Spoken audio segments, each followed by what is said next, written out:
우리의 걸레단 친구들은 허름한 건물에서 연극 연습을 하고 있습니다. 늘 그랬듯이 이 친구들이 있는 곳은 사건 현장이 됩니다. 도망가는 용의자와 오영사님이 들어옵니다. 그리고 항상 그랬듯이 아름이는 인질이 됩니다. 이쯤 되면 아름이는 인질이 되기 위해 코난에 출연하는 것 같네요. 용의자는 아름이를 데리고 튀다가 아름이에게 미안하다고 하고 놔준 다음 옥상으로 갑니다. 나쁜 사람은 아닌 것 같네요. 오영사도 옥상으로 왔고 용의자는 이미 건너편 건물로 가버렸습니다. 건너편 건물로 갈 방법을 찾던 오영사는 바로 옆에 있는 구조물로 다이빙을 한 다음 총으로 연결 부분을 쏘고 구조물이 중심을 잃고 내려가는 힘으로 건너편 건물에 도착합니다. 코난은 추리 만화가 아니라 액션 만화입니다. 코난은 어떻게 된 사건인지 따라온 신형사에게 듣습니다. 용의자를 연행하다가 놓쳤다고 하네요. 한편 오영사는 용의자를 잡았습니다. 업어치기를 한 충격으로 수갑이 끊어져서 다시 수갑을 채웠는데 요상하게 채우는 바람에 둘이 화장실에 갇혀버렸습니다. 설상가상으로 수갑 열쇠도 잃어버렸다고 하네요. 조금 후 신형사가 도착했습니다. 상황을 본 신형사는 수갑을 왜 이렇게 등신같이 채웠냐고 묻습니다. 오영사는 범인이 도망갈까봐 이렇게 채웠다고 하네요. 그리고 열쇠를 좀 가져와달라고 부탁합니다. 근데 이 부분 오영사님 굉장히 치명적이시네요. 휴대폰 배경화면으로 쓰고 싶습니다. 배경화면 아니 제가 좋은 어플을 추천하고 싶습니다. 그것은 바로 녹스러키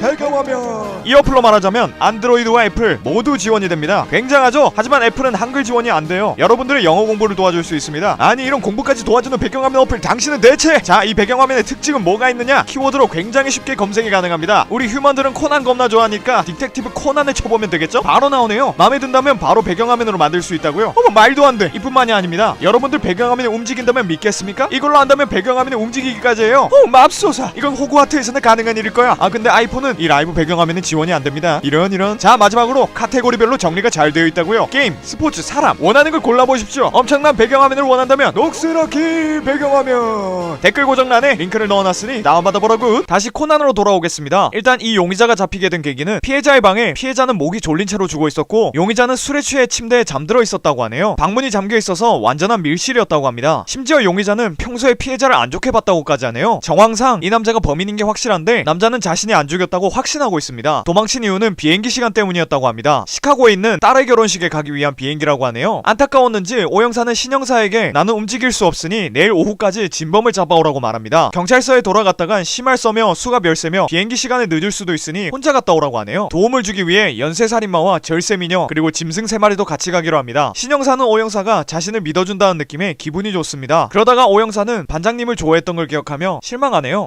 감정이입됩니다. 신형사 일행은 용의자가 갔던 술집을 갑니다. 가서 현장 최초 발견자와 만납니다. 머리가 요즘 유행하는 박세로의 컷이네요. 얘기는 아까 다 했다고 그냥 가버립니다. 딱 봐도 범인 같네요. 술집 탐문 후 걸레단들은 집에 가지 않기 위해 박사님에게 알리바이를 만들어달라고 부탁합니다. 착한 박사님은 내일 있을 특별 행사 준비를 같이 한다는 식으로 부모님들께 말해놓는다고 합니다. 한편 경찰은 연락이 안 되는 신형사와 오영사가 걱정돼서 대대적인 수색에 나섭니다. 뭐? 용의자가 오영사를? 오영사가 인질로 잡혔다고? 다들 근데 신형사는 안 찾고 오영사만 찾네요. 불쌍한 신형사. 신형사 일행은 사건 현장으로 왔습니다. 코난의 현장을 보더니 살림 도구는 전부 베이지색인데 침대 시트와 커튼만 회색인 게 이상하다고 말합니다. 베이지색 커튼과 이불 시트는 벽장에 처박혀 있다고 하네요. 술집 주인이 말하길 피해자는 베이지색을 좋아했다고 합니다. 그리고 가구들의 위치도 바뀐 게 이상하다고 합니다. 혼인신고서를 떨어뜨리면서 가구들의 배치를 바꿀 리가 없다고 하네요. 또 피해자는 선인장을 좋아하는데 바깥에 그냥 방치해둔 것도 이상하다고 합니다. 아마 누군가 피해자의 방 구조를 일부러 바꾼 것 같네요. 용의자가 술에 취해 지집인 것 마냥 퍼졌다고 한 걸 보니 누군가 용의자의 방 구조처럼 만들어 술 취한 용의자를 헷갈리게 한 것 같습니다. 다음날이 되었고 신형사는 진범으로 의심되는 최초 목격자를 찾아왔습니다. 박세로이는 왜 자꾸 찾아오냐며 나를 의심하는 거냐고 물어봅니다. 도둑이 제발 저리네요. 신형사는 이 남자가 백화점에서 회색 커튼과 침대 시트를 사갔다는 걸 알고 왔다고 합니다. 이 남자는 피해자의 방을 용의자의 방처럼 꾸며놓고 피해자를 죽인 뒤 술에 떡이 된 용의자를 집까지 바래다 주는 척하며 피해자의 방으로 들어가게 만든 겁니다. 술에 취한 용의자는 본인 방으로 착각한 거죠. 남자는 범인 단골 멘트인 증거대라를 시전합니다. 남자의 엄지손가락을 보니 반창고가 있습니다. 아마 선인장을 옮기다가 다친 것 같네요. 한편 오영사가 갇힌 건물에서는 새로운 건물을 짓기 위해 박사님이 만든 폭탄으로 건물을 폭파시키려고 합니다. 박사님이 말한 행사가 폭파 행사였나 보네요. 오영사는 목숨이 날아갈 위기입니다. 다시 신형사 쪽입니다. 진범을 체포했네요. 피해자가 결혼하자고 귀찮게 해서 죽였다고 합니다. 상남자네요. 반장님은 드디어 신형사를 찾았습니다. 오영사는 어딨냐고 묻자 신형사는 건물에 숨어있다고 말하는데 백형사가 거기 조만간 터지는 건물이라고 구라치지 말라고 합니다. 죗됐다 싶어서 건물로 달려가는 경찰들. 박사님은 그것도 모르고 신나서 폭파시키려고 합니다. 그때 코난이 살인슛으로 박사님의 관자놀이를 맞춰버립니다. 알약 먹고 어려진 애 도와주고 발명품도 만들어줬더니 이렇게 보답하네요. 진짜 사람 새끼인가 싶습니다. 다행히 오영사는 구출되었고 용의자도 제 시간에 맞춰 비행기를 탔습니다. 용의자를 바래다 주러 같이 공항에 온 신형사와 오영사. 신형사는 오영사에게 골로모 반장님을 많이 좋아하냐고 묻습니다. 오영사는 반장님을 보면 아버지 생각이 나서 좋아한다고 하네요. 그 말을 들은 신형사는 본인에게 희망이 생겼다 생각하여 신이 나서 갑니다. 이상 형사 아저씨의 사랑 이야기였습니다.